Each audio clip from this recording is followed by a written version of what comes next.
How much was I making when I decided to buy my first Rolex watch? I know this is something that runs across the minds of most people. How much do I need to make to buy my first high-end luxury timepiece? I'm gonna share with you my experience on how much I was making, what I was doing to buy my first Rolex timepiece, my first high-end luxury timepiece. But before I get into it, I'm gonna say this. It really doesn't matter how much you're making, because let me give you these two comparisons. You could be making 150,000 a year and be advised not to buy a luxury timepiece. But you could be making 60,000 a year and be advised, hey, make that purchase. For that person that's making 150,000 a year, once a person starts making that amount of money, they usually and typically elevate their lifestyle. He ain't lying. So, of course, they want to get that $3,000 a month apartment. Of course, you have utilities. You want a car payment. You want that nice car. Then you want to travel. So you put yourself in debt, credit card debt. So you guys understand and see the gist of it. Your lifestyle cost is close to the amount that you make. But for that person that's making 60,000 a year, that person could be living a modest lifestyle. They could have a 2-income household. They could be living at home with their parents and just saving more than the person that's making 150,000 a year. So that's something to consider, guys. It's all about, are you good at managing money?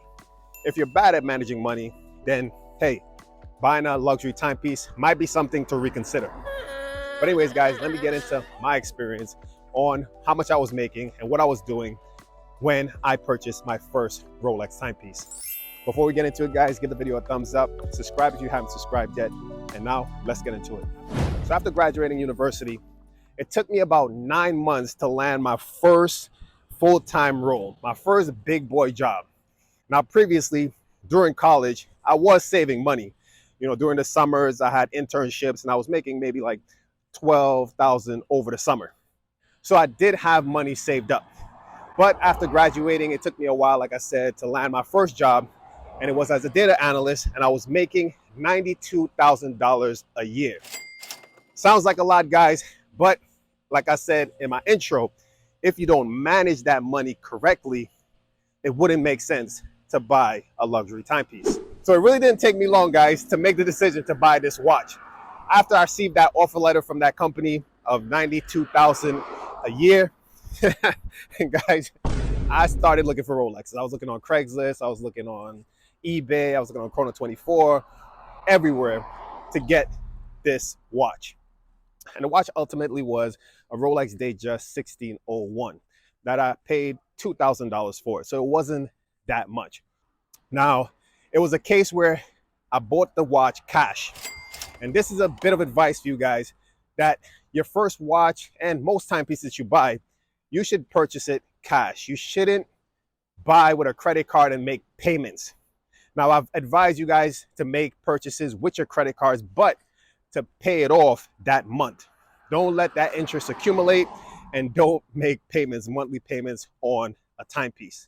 Save up for it and make sure that you have the funds to cover the entire timepiece. If you use your credit card and let's say you pay 90% off that month and then you started making small payments, okay, you just love luxury watches. Take that chance, take that risk.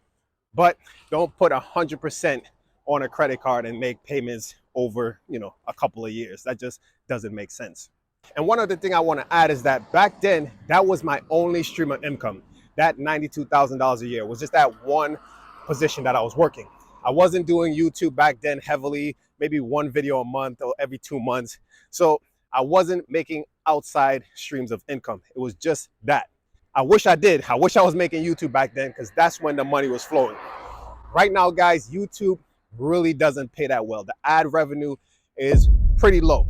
There's channels that's having 100K, sometimes in the millions of subscribers, and these content creators are only making 200 a month, 1,000 a month max. Damn. It's just not the same as it was.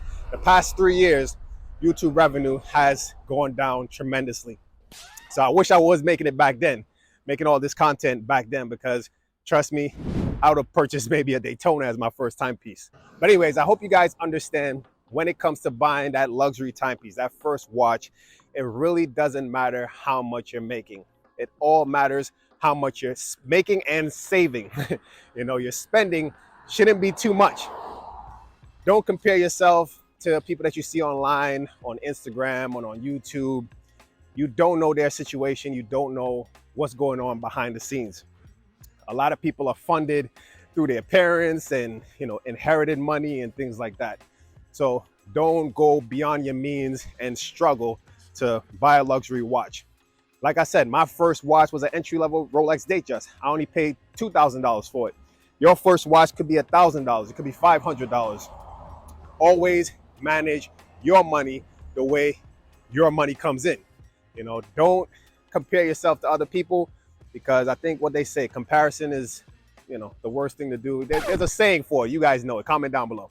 Comparison is not a good thing to do, because you're ultimately going to be sad and depressed comparing yourself to other people who most likely aren't even living the lifestyle that they portray online. But anyways, guys, thanks for watching. I'm going to leave the video here. Give the video a thumbs up. Subscribe if you haven't subscribed yet. And stay tuned for the next video.